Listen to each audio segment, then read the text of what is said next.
Pernyataan barusan adalah respons terhadap kebakaran yang terjadi di Kompleks Perkantoran Cempaka Baru, Jakarta Pusat pada Selasa siang hingga Selasa sore pukul 17 waktu Indonesia Barat.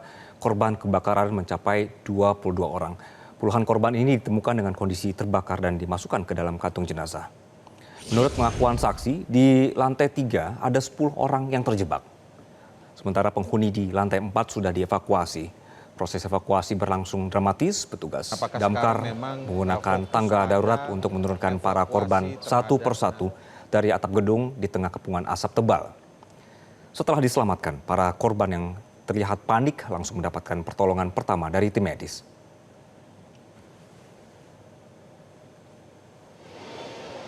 Ya Indra, saat ini kami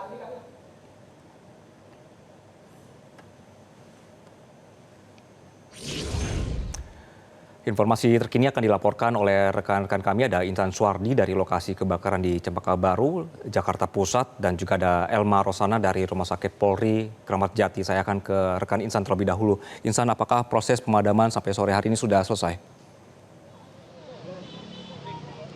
Ya, Anggi dan juga pemirsa, terkait dengan proses pemadaman dari ruko Teradron yang berada di belakang saya saat ini, kami pantau sekitar pukul 17:15 waktu Indonesia Barat tadi telah berakhir, di mana pemadam kebakaran telah meninggalkan lokasi ini.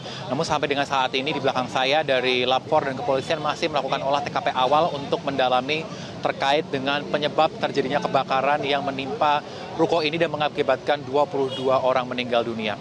Tadi dalam kesempatannya Gubernur Jakarta Pramono Anung juga telah meninjau lokasi ini bersama dengan Kapolres Jakarta Pusat Kombes Pol Susatyo Purnomo Condro. Terkait dengan pendalaman dari penyebab kebakaran ini masih akan terus digali oleh kepolisian. Selain itu juga dari Pramono telah menyampaikan rasa duka cita atau menyampaikan bela sungkawa pada seluruh korban dan menekankan terkait dengan komitmen pemerintah Provinsi Jakarta untuk menangani seluruh korban yang terdampak, baik korban luka-luka maupun korban meninggal dunia. Di mana 22 orang meninggal dunia, diantaranya 15 merupakan wanita dan 7 orang pria. Pramono Anung telah berkoordinasi dengan Dinas Pertamanan dan Hutan Kota untuk mempersiapkan pemakaman dari seluruh korban terdampak dari kebakaran ini. Selain itu juga ia menekankan terkait dengan pentingnya terkait keselamatan atas gedung yang berada di seluruh Jakarta terkait peristiwa kebakaran yang menimpa ruko Teradron pada siang hari ini. Selain itu juga dari keterangan Kapolres Jakarta Pusat Kombes Pol Susatyo juga menekankan terkait dengan pendalaman kepolisian. Namun dia menyampaikan terkait dugaan awal peristiwa kebakaran yang terjadi di ruko ini, di mana lantai 1 yang terbakar akibat adanya ledakan dari baterai drone yang masih sampai dengan saat ini menjadi topik pendalaman dari kepolisian. Selain itu juga ia telah berkoordinasi dengan sejumlah pihak untuk melakukan pemeriksaan kepada para saksi maupun juga rencana pemanggilan terhadap pemilik usaha dari ruko ini untuk melakukan pendalaman atas peristiwa kebakaran yang terjadi pada siang hari tadi. Anggi. Baik, dari rekan Insan kita akan bergeser ke Elma Rosana di Rumah Sakit Polri Kramat Jati. Elma, bagaimana untuk proses identifikasi sampai malam hari ini?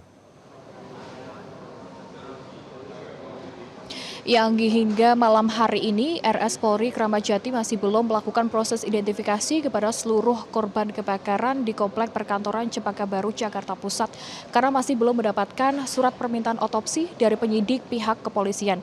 Sehingga seluruh korban yang telah dibawa ke RS Polri Kramat Jati saat ini berada di ruangan belakang saya, ini tepatnya ada di instalasi kedokteran forensik.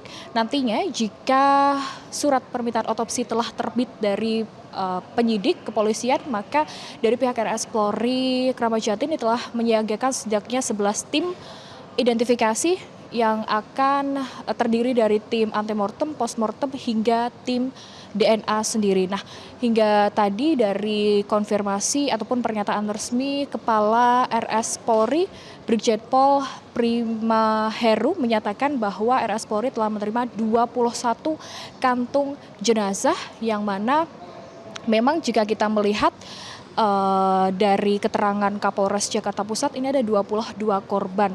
Nah, dari pihak RS Polri belum dapat mengonfirmasi jumlah korban tersebut karena memang belum dapat dilakukan identifikasi dan juga belum dapat dipastikan apakah di kantung jenazah tersebut memang berisi potongan tubuh dari korban ataupun jenazah utuh dari korban kebakaran di Komplek Perkantoran Cempaka Baru, Jakarta Pusat. Dan dari keterangan resmi juga dari Kapolres Jakarta Pusat yang menyatakan ada 15 korban perempuan dan 7 korban laki-laki, yang mana dari seluruh korban ada 1 korban wanita yang sedang hamil. Ini juga masih belum dapat dikonfirmasi oleh pihak RS Polri Kramat Jati karena masih kembali lagi masih menunggu surat permintaan otopsi dari pihak penyidik. Tadi dari pihak keluarga ini juga telah mendatangi RS Polri Kramat Jati. Ada beberapa yang kemudian jatuh pingsan karena tidak kuat menahan tangis, duka yang dirasakan kehilangan anggota keluarganya. Dan semua atau seluruh keluarga korban ini telah diarahkan ke posko antemortem tim DVI untuk dapat menyerahkan sejumlah dokumen yang dibutuhkan untuk proses identifikasi seperti foto korban semasa hidup, kemudian juga ada rekam medis, dan nantinya dari tim DVI apabila sudah mendapatkan dari surat permintaan otopsi akan melakukan juga tim identifikasi untuk postmortemnya mulai dari pemeriksaan gigi, kemudian mengingat ini adalah korban dari kebakaran, apabila sulit dikenali maka akan dilakukan identifikasi melalui DNA. Kita masih akan menunggu, Anggi, untuk terbitnya surat permintaan otopsi dan bagaimana nanti proses identifikasi dari RS Polri Kramat Jati. Kembali ke Anda di studio. Baik, terima kasih Elma Rosana, dan sebelumnya ada rekan Insan Suwardi yang berada di Cempaka Baru, Jakarta Pusat. Terima kasih rekan-rekan. Jelajahi cara baru mendapatkan informasi. Download Metro TV Extend sekarang.